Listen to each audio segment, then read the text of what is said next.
When Donald Trump suggested that the Taliban might want something from us, so we want Bagram back, he was tapping into a familiar American instinct about bargaining. If your adversary needs cash, recognition, or relief, you demand something big in return. On the surface, it sounds almost commonsensical. The Taliban want the United States to unfreeze Afghanistan's billions in assets and to open the door, even cautiously, to international legitimacy.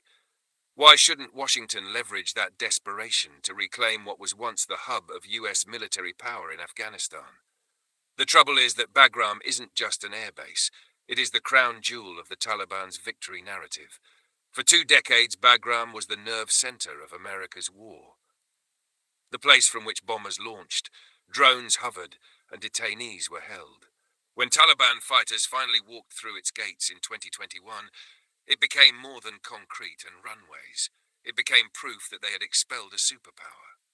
That symbolism is not negotiable. This is where Trump's transactional logic collides with Afghan political reality. The Taliban do need Washington. Badly. They are running a bankrupt state with an economy that is bleeding talent and investment. They cannot stabilize their rule without access to frozen Afghan reserves abroad, and they know that formal recognition by any major power will remain out of reach so long as the United States holds the line. But what the Taliban cannot do is pay for that recognition with their most prized symbol of sovereignty. To give Bagram back would be to admit, before their people and their fighters, that their great victory was reversible, that the graveyard of empires had opened its gates again. Even their rivals would pounce. That's why, despite the Taliban's need for money and recognition, Bagram will never be on the table.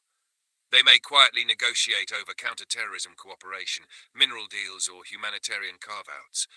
They may signal flexibility on women's education or media freedoms if it unlocks aid. But Bagram is untouchable. For the Taliban, it is not just land. It is the story that keeps them in power. And stories in Afghanistan's politics are often more valuable than cash. So when Trump says, they want something from us, so we want Bagram back, he misreads the landscape. Washington does have leverage, but it's not in demanding trophies of sovereignty. It lies in recognizing the Taliban's real vulnerability. They are desperate for legitimacy without being seen, at home or abroad, as having traded away the very symbols that define their rule.